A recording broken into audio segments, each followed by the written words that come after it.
Hey, it's Random Pop Culture News Freak here once again, my guys, aka Mr. the Man himself. MannyTendoWolverine, guys, at Wrestling Natural Source channel. Twitter, Instagram, Brighteon, Bishu, Rumble, Odyssey, freaking Minds, Reddit, just in case the channel gets shut down, Shadowban, hacked, DDoS, God forbid, freaking deleted or taken over, what have you, terminated. Anyways. Like I said before, I'll say it again. I'm not sure if this is going to be a Friday or Saturday. We'll see. There's still one more other freaking actual review video I want to do. Ironically enough, it's from Square Enix, but thank God, from what I heard, it's not a Final Fantasy freaking 16 or 17 trailer, even though there was another one for Final Fantasy 16 or 17 show for the PS5 showcase almost 3 days ago. By the time you guys see this, 2 days, I don't know. But I know I'm not real hardcore into like jrpgs and all that stuff, and it's crazy because I do like anime and manga series. I like reading a lot of them and watching a lot of them occasionally. Not all the time, because IRL adulting work I gotta do nowadays compared to how I did before. 13, 14 years ago, I had all the time in the world, but that life is finished now. But anyways, GranBlue Fantasy Remake, or Relink. And there's another one, it's called Tower Fantasy. I don't know. Maybe this will switch my mind and get into JRPGs. I don't know. It's the only two I've ever gotten super deep into besides like Nier Automata, even though I never really played that game, but oh man, from all the Let's Plays and walkthroughs I saw on Twitch a couple years ago in 2016-17 when I was really popping off real big for Nier Automata. And the only two I ever played was Triangle Strategy and Octopath Trailer, and that's it. Travel. It's the only two I ever really got into. Everything else just never really did it for me that well. Anyways, especially nowadays, the only two that are really ginormously big is, besides Genshin Impact, now is that other one, Honkai Star Rail. I'm not going to ever get into microtransaction gacha games. Those are things give you a huge gambling addiction. Obviously, there's someone who lives, or like, works around the area, or strip, I see gambling all the time. What it does to them is extremely detrimental and tragic, what it does to people. I mean, I live in the biggest fucking capital city of the world when it comes to gambling, but at least there's freaking little pamphlets and things if you want to get help or cure your gambling addiction, you can get it. So, it's another reason I'll never ever get into gacha games ever, because I see what that does to people. I mean, it's not just here in this shithole Vegas, it's all over the freaking world now, but at least Europe and UK and Australia, they're a lot more stricter with that crap compared to, sadly, US and Canada and UK. Parts of it, I guess, are kind of a lot more lenient with it. Maybe in the year 2030 or 40 they'll be stricter with it. You know, I'm not a huge fan of government either. No, I am with that. Each one, let's get it in. I'm going to react to both of these at the same time. Not the same time. GranBlue Fantasy Relink. I keep wanting to say remake, so yeah, let's jump into it. Hope it's awesome. This isn't even a... It's real good.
I think her name's Lyria or Lyria.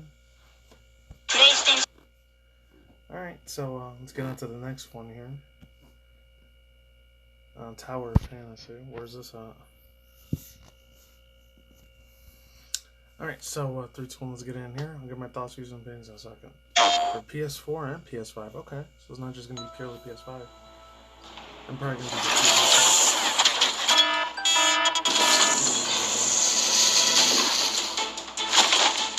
Okay.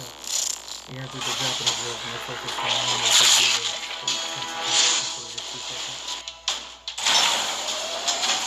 Alright, this one I'm kind of getting a little like infinite passion. That's why I really got a lot more stuff.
Alright, so this one was a little bit more different than GranBlue Fantasy was. So, yeah, real fast over thoughts. There's been not a lot to say. I wish there was a lot more to say. I wish I could be more excited and hyped for this, but you're seeing so many gacha games, like a lot of microtransaction games, especially the ones, the real big time ones when it comes to Japan, or not even Japan, just China and South Korea and a lot of the other Asian countries.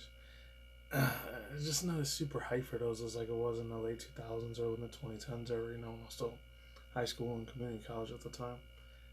It doesn't do it for me like it did like so many years back in the day. And doesn't get me like Crash Bandicoot Spyro or Smash Bros. Like levels of hype, excitement, or even Bayonetta levels of excitement, you know? It's just, it's mediocre, okay? It's not really my cup of tea, obviously. I don't have any hatred or animosity or just, I think it's dog shit or any of that crap. It's just, yeah, I'm not feeling most of it, honestly. I mean, the only cool thing that was about it was a lot of the really, really beautiful monsters and creatures and little, like, different beautiful landscapes that were in. The ocean part was pretty cool. I met that. And then it had a little bit of that, like, Ghost in the Shell, Cyberpunk 2077, like, deep house trance, like, sort of house raven music was pretty nice. And then it had that real old school, ancient, like, Chinese mythology, sort of, like, ancient feudal Japan era, sort of, like, ancient 400 or 500 years ago music from the past. And that old school timers was like the past meets the future a little bit. I think in GranBlue Fantasy it just looks like old school past. But with Tower Fantasy it looks like it's past mixed with the future or whatever. I don't know. I've never heard of that freaking thing. I think it's probably like a lot of these games look like my boy Dreamcast guy said on Spawn Wave. They said like a lot of them just look like a lot of DLC, smartphone, cell phone, like gacha games. So you gotta pay a frick ton of money for until you go broke in the streets and go homeless, which never been a fan of. God forbid if that ever happens. Yeah, that's pretty much it. Let's get on to the two real quick articles. Has nothing to do with the video. You guys can leave now if that's all you want to see was my reaction. I think it was in late January, early mid-February when I first heard about this dude. Super funny ass I ever met. He's almost like the modern day, like early mid-2020s version of what late 2000s, early mid-2010s Filthy Frank Joji was, but not as crazy or super, super way out there. Well, speaking of which, I know it was a couple days ago, I think this past Friday, Saturday, Sundays, when one dude, Idubbez, he did like an apology video for having real edgy R-word, like bigotry, like supremacist, like humor and shit like that. The one thing I'm going to say about that overall thoughts using, that wasn't even that long ago. It was only 2015-16, like 7 years ago. It's crazy how 7 years goes by that quick, and all YouTube servers are crazy. And that's when YouTube was already starting to get way, way extra stricter with their stuff. Before Kappa came in, they kind of fricked this whole website up and made it way worse. Anyways, thoughts, views, and opinions on that. I don't really care. I mean, granted, I thought he was like in his late teens, early mid-late 20s. He's like freaking what? He's 31 years old. He's only like 3.5 years younger than me, so he's real close to my age. So he knew he was talking when he used to say the hard R, like hard N word, and like the hard like double R words. So there's that. I don't really care whether he apologized or not. I think the only reason he did it, and a few other people from what I heard, they said like he did it because sponsorships and promotional ads and stuff like that. They're starting to crack down a lot more on what people did in their past. So if they're too edgy and they're too like, they had that hardcore humor that's super mega offensive from the 90s and 2000s and early 2010s. They're not doing deals with him anymore. That's the reason why he did that apology, which sucks if that's the reason why he did it and it wasn't genuine. I wasn't ever a fan of his stuff. I remember hearing about him a couple times. It's like way back in the day when like the big, huge, hardcore YouTube drum people like Rice Gum and Leafy is Here and Keemstar and a bunch of other people like that. Or obviously like Filthy Frank, and now he goes by, I don't know if he still does his music artist thing as Joji. I don't really care. And then like he really wanted to apologize more to his wife more than anything. I mean, the last time we ever heard of Idubbez was before last month, was like 2019 or 2020. People were harassing him on OnlyFans or whatever, or was harassing his wife on OnlyFans. Which I didn't know he had a wife till then, because I was never a fan of the dude, not because I have hatred for him, but a lot of his edgy jokes, I'm not gonna lie, I laughed my freaking ass off of that crap. And it's unfortunate we're never gonna see that side of him ever again. But it is what it is. Yeah, so this comic Uncle Roger banned on Chinese social medias comes from Derek Kai from BBC News. And like I said before, I'm not surprised. I mean, he's a lot less edgier compared to Filthy Frank or Idubbez or Leafy's Here or Keemstar was in the mid-late 2010s. But he's funny ass stuff. He pretty much does a lot of Asian, Chinese, very offensive stereotypes. But I gotta give credit to this VTuber chick, Nicolina or Necrolina, who reacted to a couple of his videos. If it wasn't for her, I don't know if I would have never heard about him or not. I mean, the two I think he crapped on the most, I think in a comedy parody sort of way, no hard feelings sort of way, was like Gordon Ramsay, and I think Jamie Oliver especially. I don't know. He's got beef with him. His character persona does. And he plays two characters. He plays a super, super old school, like, stereotype, like, possibly offensive Asian stereotype. And then, like, he plays his little nephew. Definitely check him out, man. I've been subbed to the dude for like 4 months. Funny ass guy. And this one was pretty crazy here, man. Tom Hanks. I could get into a billion videos with this dude. It's crazy because when I was a 90s, 2000s kid, this dude was literally on top of the world next to like Brad Pitt and Tom Cruise. But I guess he was doing a new movie. It was called Asteroid City. So there's that. See if I can show you the picture real quick. Oh, here it is. Tom Hanks and wife Rita Wilson seemingly scolded man at Asteroid City Kane's premiere. And it's funny because I remember a couple of other videos, especially if you're in alternative media, like sort of truth or conspiracy theory sort of thing. I remember in late 2009 or 2010 when I started waking up to a lot of that stuff. It didn't soul crush me a lot. I kind of did a bunch. By the time of 2011, 2012 came around, I started giving a shit about celebrities and actors and music artists. And sad, a lot of them sold down to, Baphomet and the Devil and Lucifer and Satan and all that, which sucked. Because I used to love watching so many of their movies, especially I think the first two movies I saw of Tom Hanks after he did the voice of Woody from Toy Story 1 and 2 was Castaway, and was that other one that he did afterwards? It says Castaway. Forrest Gump. That's like the first two movies I saw of him. And I was a fan of him ever since, but after a lot of evil, nasty, disgusting crap he was a part of, I didn't look at him the same way ever since. Sad. But anyways, yeah. And the only reason I'm going to watch that movie is because Jeff Goldblum and that chick Scarlett Johansson is not. Anything that chick's in there, I really won't want to see him now. He's probably a part of that Kabbalah Satanist cult too, unfortunately. But anyways, yeah, last bit of news here. This one I least expect to see. I actually watched this video before I did a reaction to this one for Tower Fantasy and GranBlue Fantasy Relink. Street Fighter 6 reveals launch trailer featuring Lil Wayne, aka Lil Wayne the Carter, aka the freaking Hot Boys and Birdman dude. Back when I was in elementary, middle school, high school, this dude's crew was ginormous big. I listened to a shit ton of his music on my MP3 player back in the day. And if any of you guys are like, unless you're like maybe like Gen Z, or if you're like old school boomers or super obejito, like old school boomers, not Gen Xers, or Gen Zs, they probably may or may not know who Lil Wayne is, but if you were a millennial, you definitely remember who the fuck this guy Lil Wayne was. He was one of the biggest top 5, top 10 biggest mainstream rappers that were out there, so I watched it. It didn't sound like it was real progressive or the far leftist sort of thing, or like real SJW wokeism sort of shit. I thought it was fairly decent because I remember a couple years ago he did an interview in 2020 or 2021 or even way back in 2014, 15, 16, mid 2010s. He said he doesn't support BL plus M, or he doesn't support NAACP or any of that.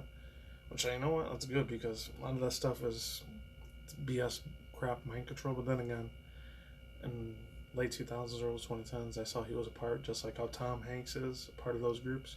He kind of has sold out his soul too, unfortunately, which sucks, because I used to love listening to this dude so much in middle school, high school. But man, it's another one of the greats, man, honestly. I thought he was 38, 39. He's 40, gonna be 41, so he's a lot older than I thought. So this dude has so much good ass fucking like beats, rhymes, and lyrics that were unfucking forgettable, honestly. So that man, my generation definitely remembers who he was. And then he tried to mix it up with rock and roll and heavy metal and rap or whatever, like how Linkin Park did back in the day. I don't know if it did any good for him, but I'm glad. Hopefully, I'm hoping like he doesn't try to pander to any side. He just does his own thing separate. Doesn't try to he doesn't see race or ethnicity or color or any of that. If that interview he did a couple of years ago was true, I hope it was true. He doesn't see any bullshit political left leanings or rights. Just sees people as just strictly people.